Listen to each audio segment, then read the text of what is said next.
നമസ്കാരം. പണമില്ലാത്തവൻ പിണം എന്നൊരു ചൊല്ല് തന്നെ നമ്മുടെ നാട്ടിലുണ്ട്.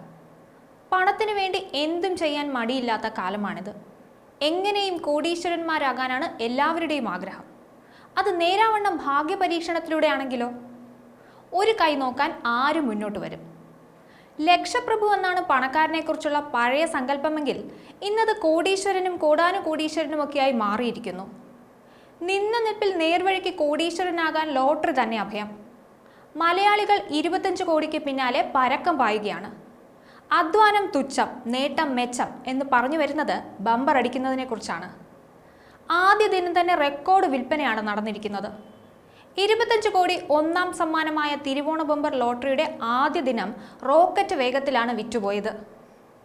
കഴിഞ്ഞ വർഷം ഒന്നാം ദിവസം 1.5 ലക്ഷം ടിക്കറ്റുകൾ മാത്രം വിറ്റുപോയപ്പോഴാണ് ഇത്തവണ ഞെട്ടിക്കുന്ന വിൽപ്പന റിപ്പോർട്ട് ചെയ്തത്. ഓഗസ്റ്റ് 1 വിപണിയിലെത്തിയ ഓണം ബമ്പർ ഒരാഴ്ച കൊണ്ട് വിറ്റത് 11 ലക്ഷം ടിക്കറ്റുകളാണ്.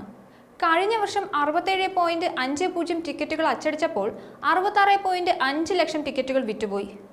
എന്നാൽ ഇത്തവണ ഈ റെക്കോർഡുകൾ മറികടന്നേക്കുമെന്നാണ് നിലവിലെ ടിക്കറ്റ് വിൽപ്പന സൂചിപ്പിക്കുന്നത്. ഇപ്രാവശ്യം കൂടുതൽ പേർക്ക് സമ്മാനം ലഭിക്കാൻ കഴിയുന്ന തരത്തിലാണ് സമ്മാനക്രമം. ഒരാഴ്ചക്കുള്ളിൽ ഇത് വിറ്റു തീർന്നതോടെ 10 ലക്ഷം കൂടി ടിക്കറ്റുകൾ അച്ചടിക്കുകയായിരുന്നു. 80 ലക്ഷത്തിലധികം വിൽപ്പനയാണ് പ്രതീക്ഷിക്കുന്നത്. ഇനി കഴിഞ്ഞ വർഷത്തെ കണക്ക് പരിശോധിക്കുകയാണെങ്കിൽ 77 ലക്ഷം ടിക്കറ്റുകളാണ് വിറ്റുപോയത്. 90 ലക്ഷം ടിക്കറ്റ് അച്ചടിക്കാൻ അനുമതിയുണ്ട്. ഒക്ടോബർ 9 നറുക്കെടുപ്പ്. ടിക്കറ്റ് വില 500 രൂപയാണ്. 2022 ഓണം ബമ്പറിന്റെ സമ്മാനത്തുക 25 കോടിയാക്കിയത്. മറ്റ് ബമ്പർ ടിക്കറ്റുകളെ വെച്ച് നോക്കുമ്പോൾ ഓണം ബമ്പറിന് ഡിമാൻഡ് ഇത്തിരി കൂടുതലാണ്. ഇന്ത്യയിൽ ആദ്യമായി ഭാഗ്യക്കുറി ആരംഭിച്ച സംസ്ഥാനം കേരളമാണ്.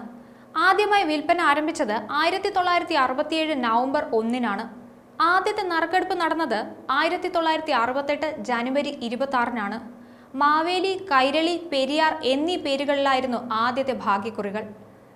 സർക്കാരിന്റെ ഒരു വരുമാന മാർഗമാണ് ലോട്ടറി വിൽപ്പന. 2021-22 സാമ്പത്തിക വർഷം സംസ്ഥാനത്തിന്റെ വരുമാനം 1,16,640 കോടി രൂപയാണ്. ഇതിൽ ലോട്ടറിയിൽ നിന്നുള്ള വരുമാനം 559 കോടി. 2021-22 ലോട്ടറിയിൽ നിന്നുള്ള വിറ്റുവരവ് 7,145.22 കോടി രൂപയാണ്. 3.5 കോടി ജനങ്ങളുള്ള കേരളത്തിൽ പ്രതിദിനം ചെലവാകുന്നത് 90 ലക്ഷത്തിനും 1 കോടിക്കും ഇടയിൽ ലോട്ടറി ടിക്കറ്റുകളാണെന്ന് കണക്കുകൾ സൂചിപ്പിക്കുന്നു. ആളോഹരി ടിക്കറ്റ് കണക്കാക്കിയാൽ 3-ൽ ഒരാളെങ്കിലും ദിനംപ്രതി ലോട്ടറി ടിക്കറ്റുകൾ വാങ്ങുന്നുണ്ട്. 2019-20 സാമ്പത്തിക വർഷത്തിലാണ് ലോട്ടറിയുടെ ഏറ്റവും കൂടുതൽ വിൽപ്പന നടന്നത്. അതായത് 9,972 കോടി രൂപയുടെ ടിക്കറ്റ് വിൽപ്പനയാണ് ആ വർഷം നടന്നത്.